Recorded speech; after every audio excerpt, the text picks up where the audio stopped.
तो नमस्कार दोस्तों, मैं ध्रुव और आप देखना शुरू कर चुके हैं daily news India. Uttar Pradesh में ये गोंडा लोकसभा है। रेहरा ब्लॉक के तहत जो है ये उतरौला विधानसभा में आता है। जो यहाँ के प्रत्याशी हैं बीजेपी से कीर्तिवर्धन सिंह और दूसरी तरफ श्रेया वर्मा जी हैं महागठबंधन की तरफ से। तो ग्राउंड जीरो पर क्या स्थिति है, लोगों से बात करते हैं। क्या नाम है सर? भारत नरेश सिंह। अच्छा, लोकसभा इलेक्शन का इस समय क्या माहौल है आपके क्षेत्र में? हमारे क्षेत्र में माहौल बहुत अच्छा है। भाजपा के पक्ष में पूरी तरीके से लोगों ने मन बना लिया है। अच्छा, माननीय मोदी जी के कार्यों को देखकर, योगी जी के कार्यों को देखकर और भारतीय जनता पार्टी द्वारा जो योजनाएं चलाई जा रही हैं, जिससे हर व्यक्ति लाभ ले रहा है, हर व्यक्ति लाभार्थी है। तो भाजपा के पक्ष में पूरी तरीके से अच्छा वातावरण है। मोदी जी जब प्रधानमंत्री हुए थे तो उन्होंने दो चीज़ें कही थी। एक, उन्होंने कहा था कि मैं इस देश का प्रधान सेवक हूँ, सेवा की भावना से मुझे कार्य करना है। दूसरा, उन्होंने कहा था कि सबका साथ सबका विकास होगा, लेकिन तुष्टीकरण किसी का नहीं होगा। वो चाहे मुस्लिम पक्ष हो चाहे हिंदू पक्ष हो, तुष्टीकरण किसी का नहीं होगा। पूर्ववर्ती जो सरकारें रही हैं, आपको पता होगा कि क्या स्थिति रही है। यहाँ तक कि जो कब्रिस्तान थे उनकी भी घेराबंदी की गई, उनको भी तार से बैरिकेडिंग किया गया। मुस्लिम कन्याओं को किस तरीके से अलग से पैसा दिया गया। तो ये सब काम पूर्ववर्ती सरकारों ने किया था। अब जो सरकार है मोदी जी की या योगी जी की, इसमें सबका साथ सबका विकास है और सबके प्रयास से ये काम है। लेकिन साथ साथ में विपक्ष का ये भी आरोप है कि जब से बीजेपी आई है, महंगाई और बेरोजगारी जो है इस समय पूरे विपक्ष का मुद्दा है। पूरे लोकसभाओं की अगर बात की जाए तो कहीं भी राहुल गांधी जी या अखिलेश जी जाते हैं तो महंगाई और बेरोजगारी पहले स्थान पर रखते हैं। 2014 में भाजपा की सरकार बनी, 17 में प्रदेश में सरकार बनी। इसके पहले लगातार 14 सालों तक समाजवादी पार्टी की सरकार और बसपा की सरकार रही है। यही दोनों पार्टियां शासन में रही हैं। लगातार जो स्थिति उस समय बेरोजगारी की थी, उससे कहीं स्थिति बेहतर है।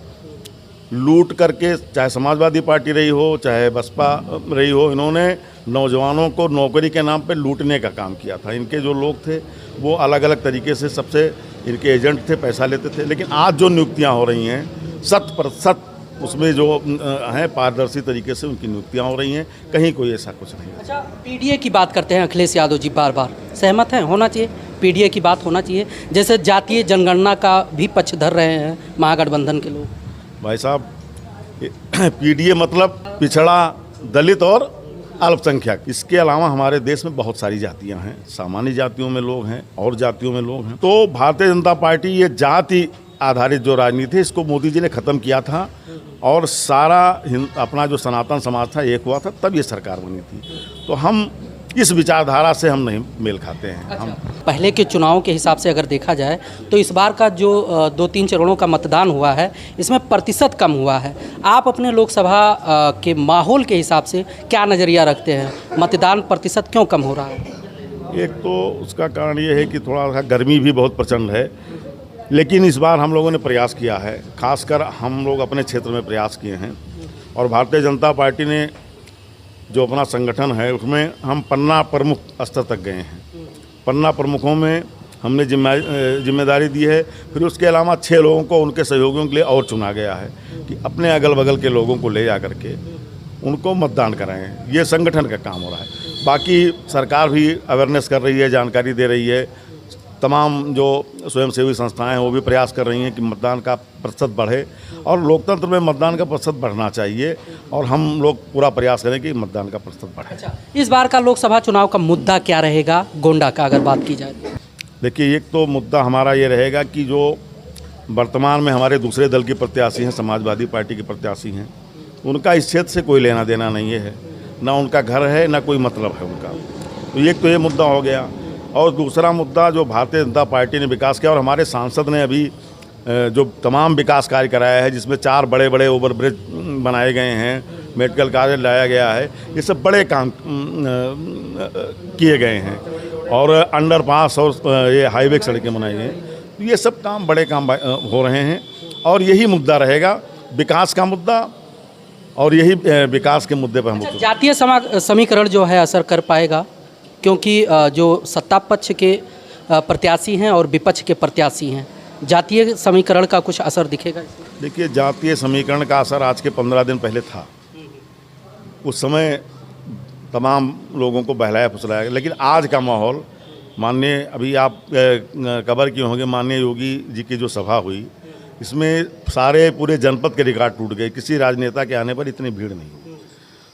तो इससे सारी जातियों का समावेश हुआ, सारे लोग यहाँ इकट्ठा थे।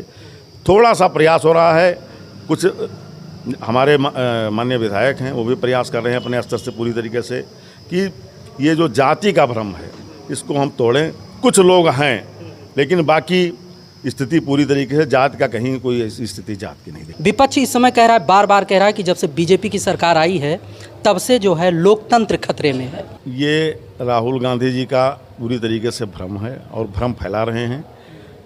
कहीं भर भी कोई संविधान खतरे में नहीं है, कहीं पर भी कोई लोकतंत्र खतरे में नहीं है, बल्कि लोकतंत्र ख़त्म करने का काम इसी कांग्रेस पार्टी ने उस समय इमरजेंसी काल में किया था। आज ये ज़रूर है कि जो भ्रष्ट लोग हैं उनके खिलाफ कार्रवाई हो रही है, चाहे ईडी है चाहे सीबीआई है, उनके खिलाफ कार्रवाई कर रही है। विपक्ष ये भी तो कह रहा है कि जो सत्ता पक्ष की तरफ हैं उनके यहाँ नहीं जाते ये लोग, विपक्ष के यहाँ जाते हैं अक्सर करके। अब आपको ये भी पता होगा कि जैसे जब हम गलती मैंने किया है, चोर हम हैं, तो जब जाहिर सी बात है अगर हम चोर हैं तो हमारे यहाँ पुलिस जाएगी, हमारे यहाँ हमारे खिलाफ जांच होगी।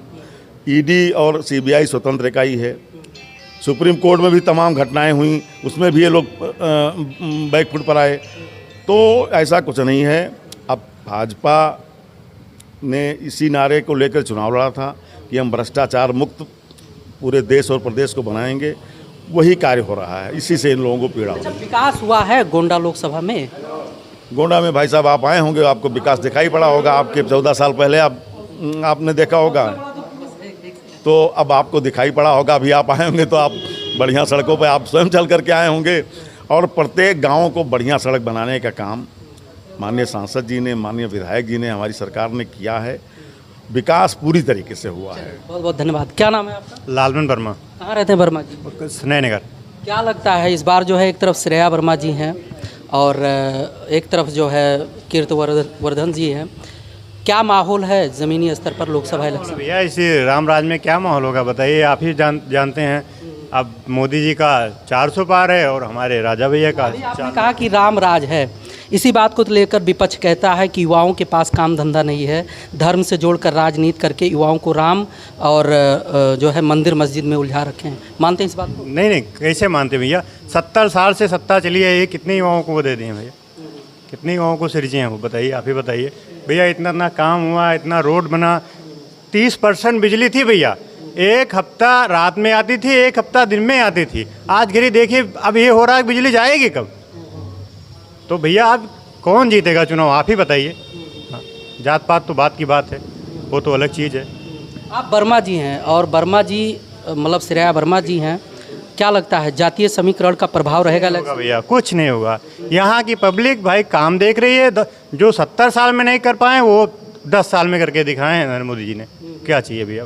क्या क्या किए हैं, क्या कुछ किए आप ये बताइए, क्या नहीं किए? विपक्षी किस मुद्दे पे चुनाव लड़ रही है, नहीं समझ में आ रहा हमारे। हाँ, विपक्ष तो पीडीए की बात कह रहे हैं कि सत्ता में आएंगे तो जिसकी जितनी भागीदारी है, हिस्सेदारी है, उसी हिसाब से भागीदारी होगी। भैया वो भी होगा, समय आने दीजिए, धीरे धीरे वो भी होगा। उनकी बोलती बंद हो जाएगी। और ये हम नारा है भैया, 4 तारीख के बाद अब उनके घर तक वो अपने आप पहुंच जाएंगे। आप बिल्कुल बेफिक्र रहिए।